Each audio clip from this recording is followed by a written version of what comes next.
pagi Bapak Ibu semuanya. Yang kami hormati Bapak Kepala Sekolah, Bapak Bambang SPD MMPD. Yang kami hormati Ibu pengajar praktik dari dalam rangka kegiatan diskusi ya, bagian dari pendidikan guru penggerak terkait dengan visi dan pelaksanaan. Assalamualaikum warahmatullahi wabarakatuh. Yang saya hormati, kami banggakan videonya PP. PP itu pengajar praktik ya, ini Pak ini sampai terakhir ini lahir batin, ini sehat lahir batin. Bapak Ibu yang saya hormati, semangat sekali, dan bagi saya mungkin ini adalah pengalaman yang tidak terlupakan ya, karena saya bisa sampai di SD Sidotopo 1, kemudian dan saya perkenalkan di sekolahnya Pak Eri Cahyadi. Kebetulan Pak Eri murid saya SMA 21 ya, jadi SMA 21. Beliau juga komite yang membangun sekolah saya sampai bagus ya, Pak Eri. Dan baiklah Bapak Ibu, untuk hari ini kita akan untuk perubahan yang akan datang. Oke.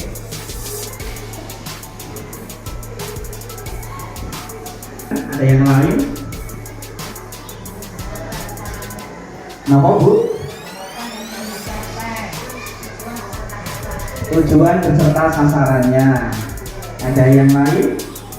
Sama dengan pada tadi, tujuan beserta sasarannya. Ada yang lain? Di ruangan ini visi itu sudah dituliskan dengan jelas ya, dalam visi kita.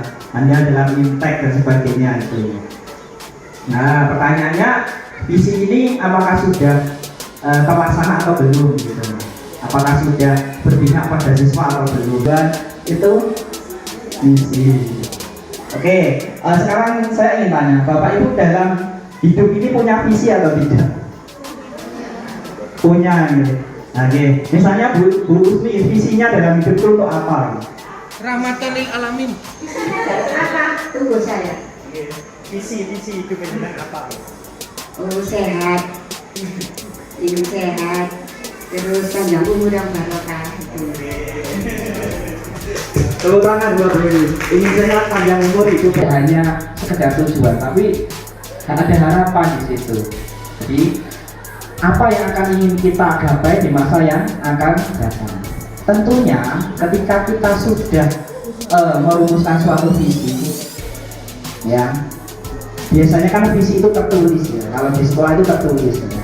Jadi kalau sudah kita merumuskan suatu visi, ya kita jangan hanya menghafalkannya saja gitu, atau membacanya saja gitu. Tetapi kita juga harus ada upaya-upaya bagaimana caranya untuk mewujudkan visi tersebut melalui suatu tindakan yang nyata. Kita dan istirahat, tanpa olahraga yang teratur, pikiran disenangkan, tidak usah berpikiran yang sedih-sedih. Luar biasa, jadi Bu Usmi ini untuk mewujudkan visinya gitu ya. Selain disinggung oleh Pak Iwan ya, dalam filosofi pemikiran Ki Hajar Oke, filosofi pikiran Kahadi apa saja Pak Terus yang diketahui? Ingat sesuatu itu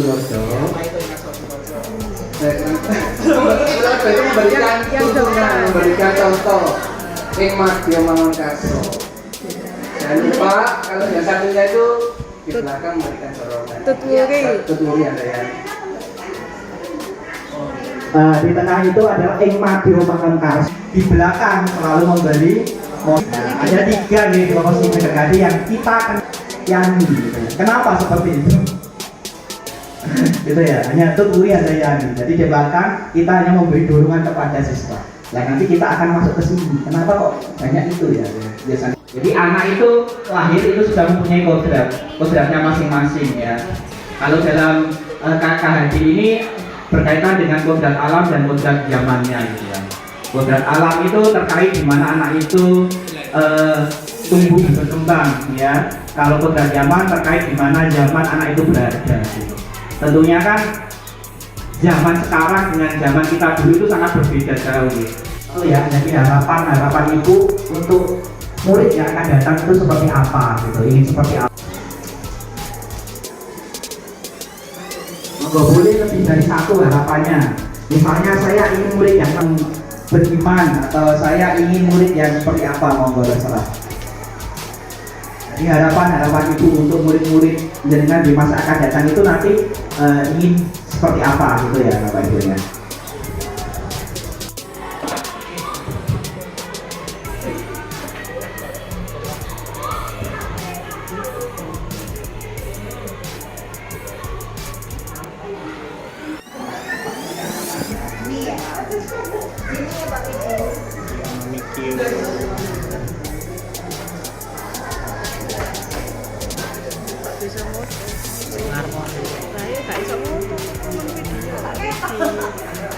Itu kertas kosong nih.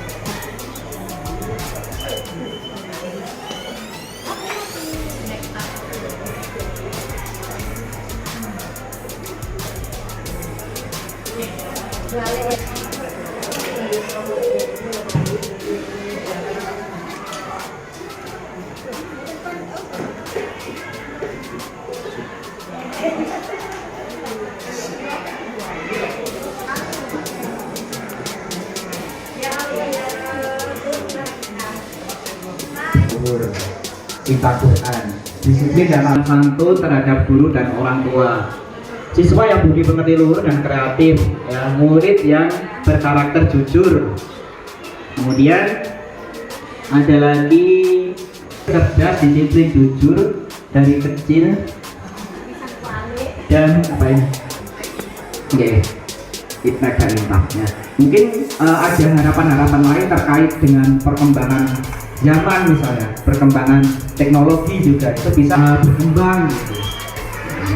Nah, memang yang paling utama adalah karakter isi. Jadi silahkan tuliskan mungkin bisa beberapa hal, tidak hanya satu, hal baik apa yang bisa dengan lakukan di kelas atau di sekolah gitu ya, yang itu nanti layak untuk dipertahankan atau bahkan dikembangkan lagi ya, untuk perubahan ke arah yang lebih baik lagi. Ya, seperti itu ya Pak Ibu.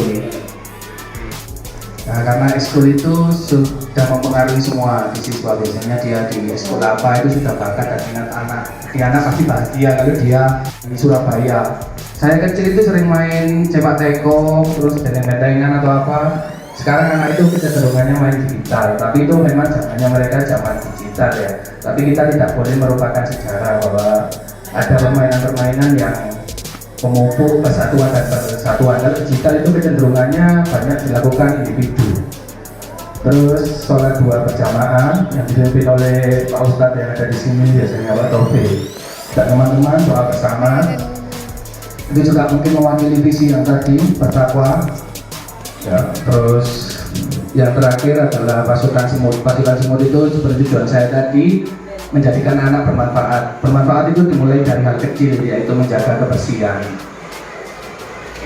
Oke, terima kasih. Karena kami adalah guru pendidikan agama Islam, yang kami tekankan setiap saat adalah akhlak anak-anak.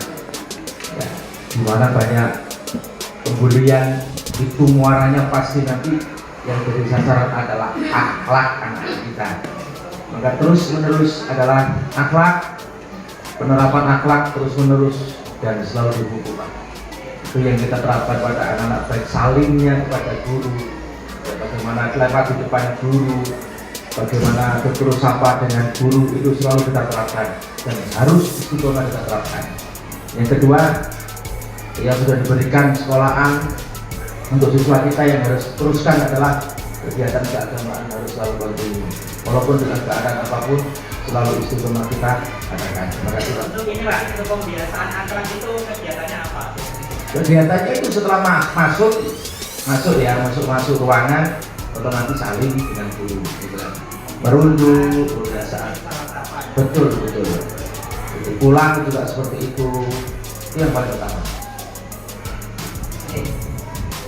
Oke, ini Pak Ustadz melakukan pembiasaan untuk membentuk akhlak nih, akhlak siswa.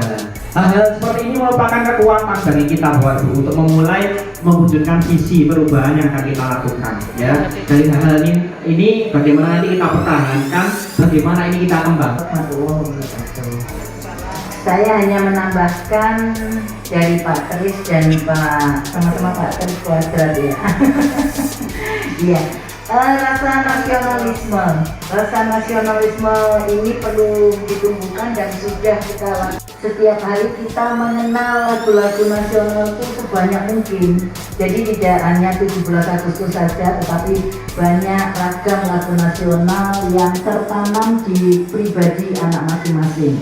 Saya rasa ini tambahan dari saya.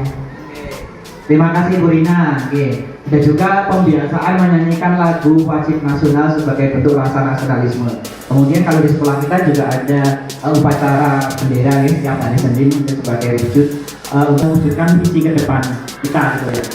Ini dimulai dari A itu awal atau aset ya. Aset itu kekuatan. Tadi Bapak Ibu sudah menuliskan. Itu aset dari yang kita miliki.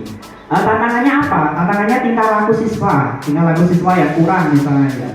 Nah, tingkah laku siswa yang kurang atau mungkin kedisiplinannya, mungkin perbuatan atau tindakannya yang kurang tepat gitu ya. Kemudian aksi yang kita lakukan apa? Membentuk nilai karakter melalui pembiasaan budaya positif. Misalnya tadi dengan 3S ya, senyum salam sapa, dengan pembiasaan sholat duha dan sebagainya gitu ya. Terus pembelajarannya apa? Bagaimana pembelajarannya? Pembelajarannya harus menerapkan pembelajaran yang berfokus dan berpusat kepada siswa. Jadi ada aset awal yang kita miliki itu apa, kemudian tantangan yang ingin dipecahkan atau dihadapi itu apa, kemudian aksi yang akan kita lakukan, yang terakhir itu pembelajarannya. Gitu ya. Oke, saya bagikan post-it lagi.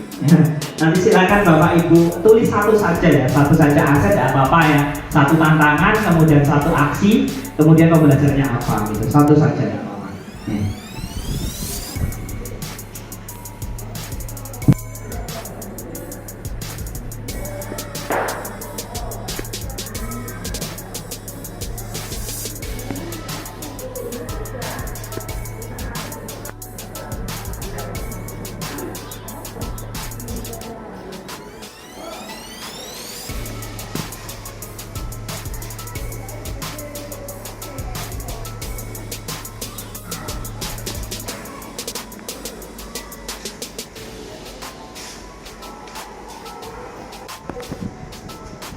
Saya menuliskan di sini tantangannya berangkat karakteristik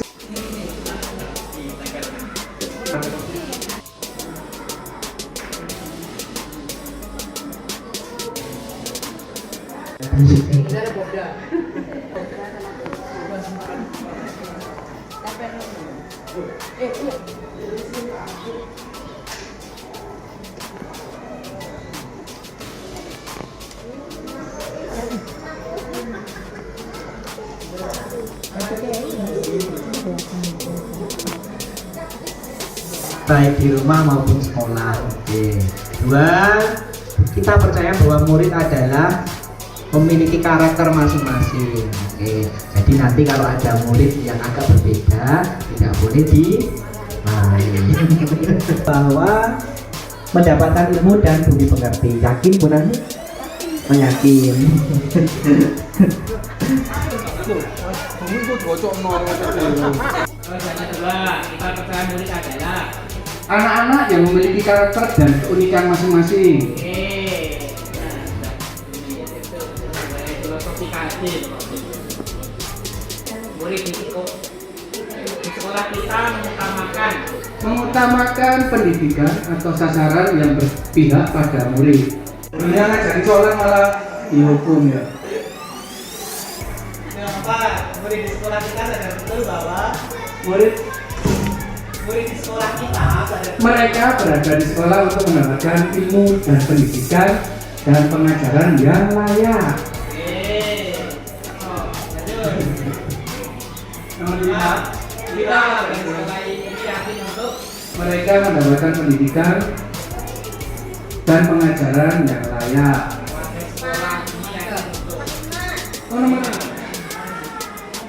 Kita warga sekolah ini yakin untuk Selalu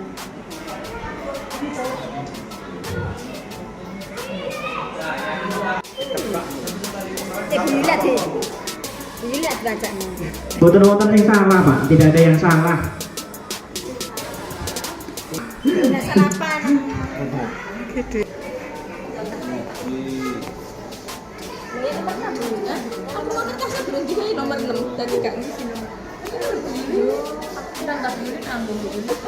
Semuanya ingin murid-murid yang berakhlak. Yang kedua, kita percaya bahwa murid adalah memiliki karakter yang beraneka ragam. Murid adalah siswa yang pandai, berarti percaya bahwa berjuang menjadi anak-anak dengan baik, ya, menciptakan budaya positif. Monggo Bapak Ibu tuliskan visi sesuai yang jenengan impikan.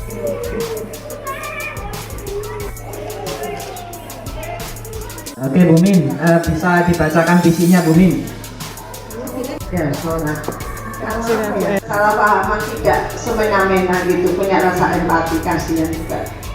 Kemudian ketiga, dia punya satu kesatuan.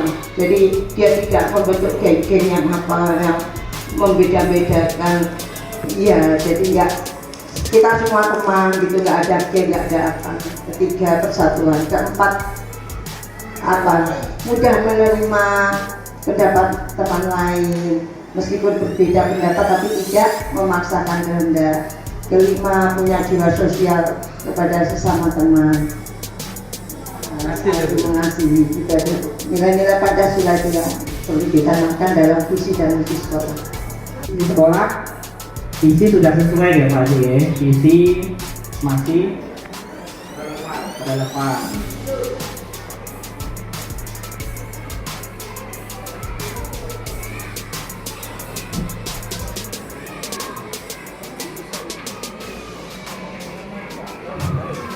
Terus yang kedua tadi, bagaimana kita bisa konsisten untuk menerapkan visi ini ya, visi ini ya. Jadi visi kita yang ada di sekolah itu sudah masih relevan, jadi masih kita gunakan. Hanya ada beberapa tambahan. Kemudian bagaimana kita sebagai guru itu dapat konsisten dan relevan dalam menerapkan positif yang sudah kita laksanakan. Sebisa mungkin juga kita kembangkan lagi ya, dan kita munculkan strategi baru untuk menjadi lebih baik lagi. Oke, seperti itu Bapak Ibu untuk diskusi hari ini. Guru yang telah ikut berpartisipasi semangat sekali nih Pak. Ini mungkin karena tadi sudah ditutup sama Pak Widi, mungkin ada beberapa masukan dari saya ya Pak ya, mengenai pendidikan sekarang itu kan pendidikan berdiferensiasi. Jadi kalau saya dari dua Pak Kris tadi, kalau ekskul itu Pak, menurut pengalaman saya itu diangket siswa itu ilmunya ekskul kemana? Sekolah menyediakan. Jadi kalau ekskul itu akan diselenggarakan ekskul baru, itu minimal siswanya 20 orang, baru kita bisa membuka ekskul baru Pak. Itu seperti itu kan, kita ambilkan dari uang Pokja. Nggak tahu di S1-nya Surabaya berapa sekali ekskul itu Pak. Saya dulu jadi bendara, nggak tahu saya pelatihnya berapa itu Pak ya. Iya, nggak tahu berapa, kayaknya 50 atau berapa sekali datang itu Pak ya. Itu bisa diangkat, jadi kita bisa mengetahui keinginan anak itu di sini olahraga apa gitu Pak. Iya. Jadi tidak dipaksa, dan kalau ekskulnya banyak, kita berikan aturan setiap siswa hanya boleh ikut 2 ekskul Pak. Jangan ikut semua, satu wajib pramuka. Mungkin. Kemudian saya di sini tadi ada literasi. Kok dari sekian ini saya belum tahu literasi di sekolah ini kegiatannya bentuknya apa ya Pak? Oh iya. Iya tadi nggak ada kan kayak telling story bercerita begitu ya Pak.